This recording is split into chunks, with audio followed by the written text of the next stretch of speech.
Assalamualaikum warahmatullahi wabarakatuh.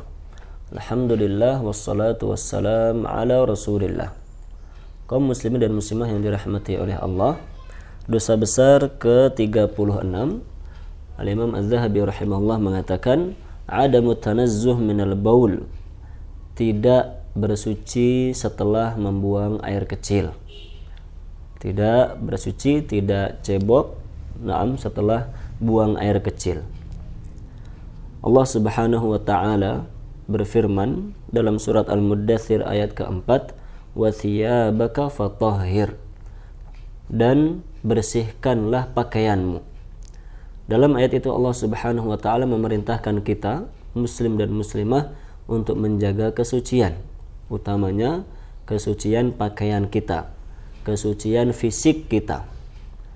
Maka seorang muslim dan muslimah tidak dibenarkan untuk meremehkan air seninya, artinya tidak menjaga diri ketika dia buang air kecil, dia buang hajatnya, dan selesai itu dia tidak bersih, dia tidak membersihkannya, dia tidak bersuci baik dengan air ataupun dengan alat yang lain.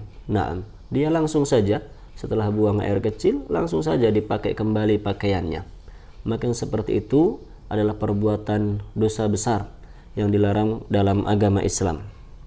Disebutkan dalam hadis yang diriwayatkan oleh Ibnu Abbas radhiyallahu anhuma bahwa Rasul sallallahu alaihi wasallam suatu ketika melewati dua buah kuburan.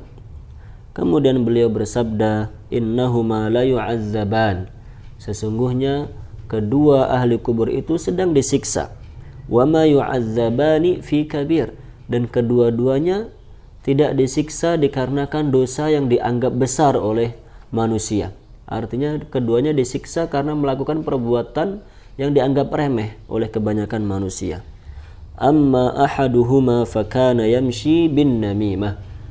Ahli kubur yang pertama disiksa karena dulu di dunia dia suka melakukan namimah, melakukan adu domba, merusak hubungan antara muslim dengan saudara muslim yang lainnya dengan menyebarkan fitnah antara keduanya.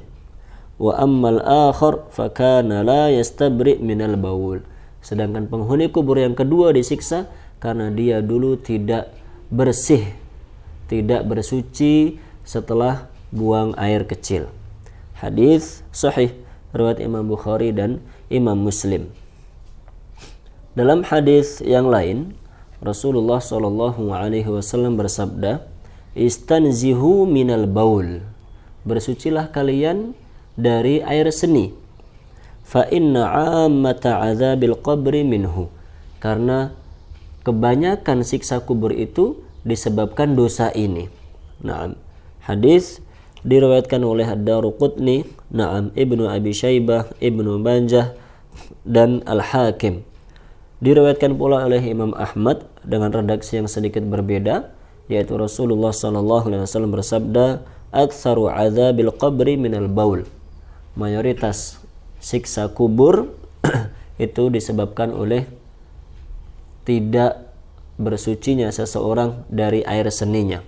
Dan hadis ini dinyatakan sahih oleh Syekh Al-Albani, disahihkan pula oleh Imam Az-Zahabi dan Al-Hakim rahimahumullahu jami'an. Para jamaah yang dirahmati oleh Allah, itulah dosa besar ke-36 yang kita sendiri tentunya sering melihat bahwa tidak sedikit kaum muslim dan muslimah yang akhir-akhir ini menyepelekan dosa tersebut, khususnya laki-laki, walaupun juga tidak menutup kemungkinan wanita muslimah setelah buang air kecil langsung saja pergi, tidak bersuci, tidak dengan air, tidak pula dengan alat yang lain, mungkin tisu ataupun yang lainnya, tidak istinja, tidak juga istijmar.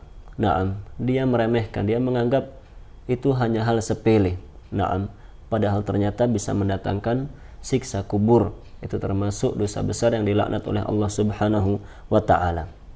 Maka kita sebagai orang-orang yang sudah baligh, aqil, sudah dewasa, harus mengetahui dan selalu mengingat bahwa hal seperti itu tidak boleh diremehkan. Jangan sampai karena hal yang kita anggap sepele kita mendapatkan siksa di dalam kubur kita, bahkan nanti di dalam neraka, waliyadzubillah min dzalik. Naam, dan kita sebisa mungkin juga mengajarkannya kepada keluarga kita, naam, kepada anak-anak kita walaupun masih kecil.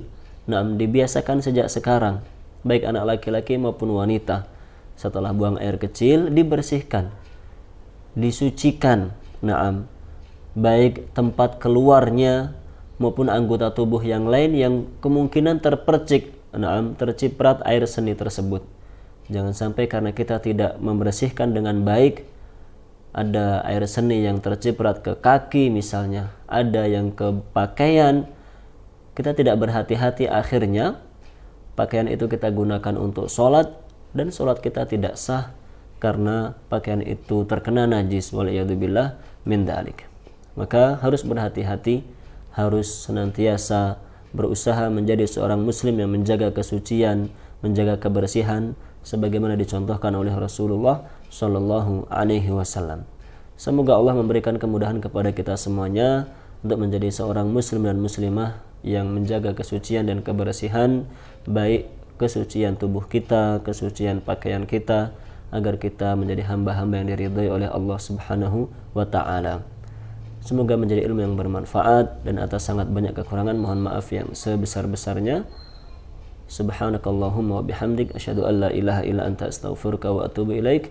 Wassallallahu ala nabiyyina Muhammad wa ala alihi wa sahbihi ajma'in. Tsumma assalamu alaikum warahmatullahi wabarakatuh.